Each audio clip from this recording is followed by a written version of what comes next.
कोहिदामान news को subscribe करें और साथ में घंटी के निशान को प्रेस करें। उसका फ़ायदा ये होगा कि हर नए आने वाली वीडियो की नोटिफिकेशन सबसे पहले आप तक पहुंच जाएगी। औज़ुबिल्लाहि मिनश्शैतानिर्रजीम, बिस्मिल्लाहिर्रहमानिर्रहीम। तो कैसे है व्यूअर्स आप लोग सब? उम्मीद करता हूँ आप लोग सब खैरियत से होंगे। एक और नई और दिलचस्प वीडियो के साथ दोबारा आप लोगों की खिदमत में हाजिर हूँ। जैसा कि आप लोगों को मालूम है कि रमज़ान का महीना आने वाला है, बस कुछ ही दिन बाकी है, लेकिन कोरोना वायरस की वजह से मस्जिदों में बाजुमात नमाज पढ़ना दुश्वार हो गया है।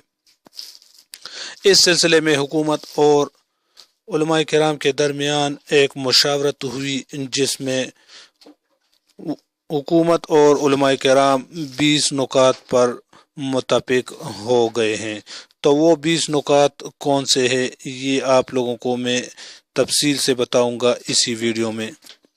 लेकिन वीडियो में मज़ीद बढ़ने से पहले हमारी हमेशा की तरह एक छोटी सी रिक्वेस्ट कि जो भाई हमारे चैनल पर नए हैं, जिन्होंने अभी तक हमारे चैनल को सब्सक्राइब नहीं किया है, उनसे गुजारिश है कि प्लीज़ चैनल को सब्सक्राइब करें और साथ में घंटी के निशान को प्रेस करें। उसका फ़ायदा ये होगा कि हमारी हर नई आने वाली वीडियो की नोटिफिकेशन आप तक पहुँच जाएगी। मैं हूं सईद यूसुफ और आप देख रहे हैं कोहिदामान न्यूज़। आइए वीडियो को स्टार्ट करते। मसाजिद और इमाम बारगाहों में नमाज और तरावीह का एहतमाम।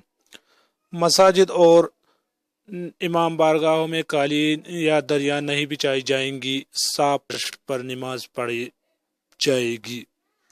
अगर कच्चा फर्श हो तो साफ चटाई बिछाई जा सकती है। जो लोग घर से अपनी जानमाज लाकर उस पर नमाज पढ़ना चाहे वो ऐसा ज़रूर करें। नमाज से बेशतर और बाद में मजमा लगाने से गुरेज किया जाए। जिन मसाजिद और इमाम बारगाहों में सहन मौजूद हो वहाँ हाल के अंदर नहीं बल्कि सहन में नमाज पढ़ाई जाए।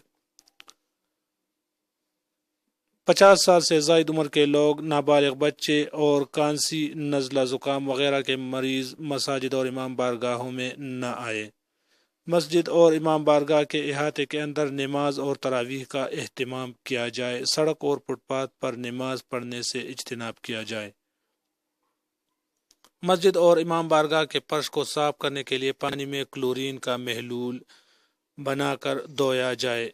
इस महलूल को इस्तेमाल करके चटाई के ऊपर नमाज से पहले छिड़काव भी कर लिया जाए। मस्जिद और इमाम बारगाह में सबबंदी का एहतमाम इस अंदाज से किया जाए कि नमाजियों के दरमियान 6 फुट का फासला रहे। एक नक्शा मुंसलिक है जो इस सिलसिले में मदद कर सकता है।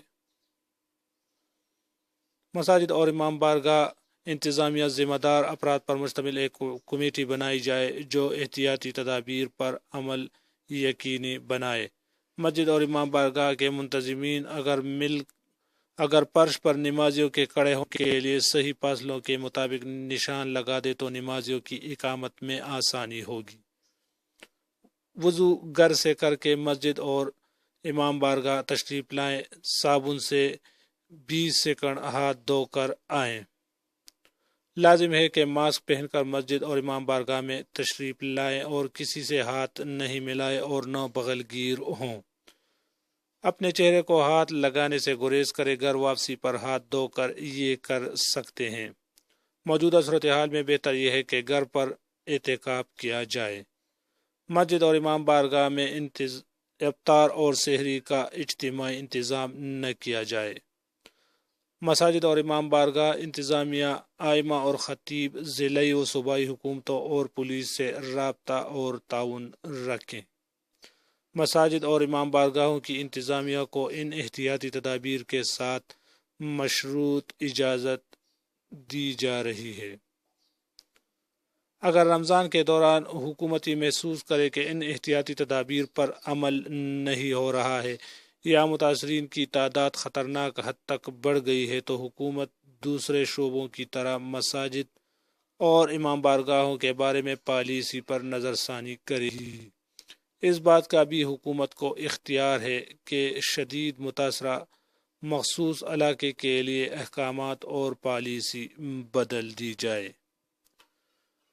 امید ہے چھوٹی سی ویڈیو آپ لوگوں کو پسند آئی ہوگی. اگر ویڈیو آپ لوگوں کو پسند آئی ہو تو ویڈیو کو لائک اور چینل کو لازمی سبسکرائب کریں. میں ہوں سعید یوسف خیل.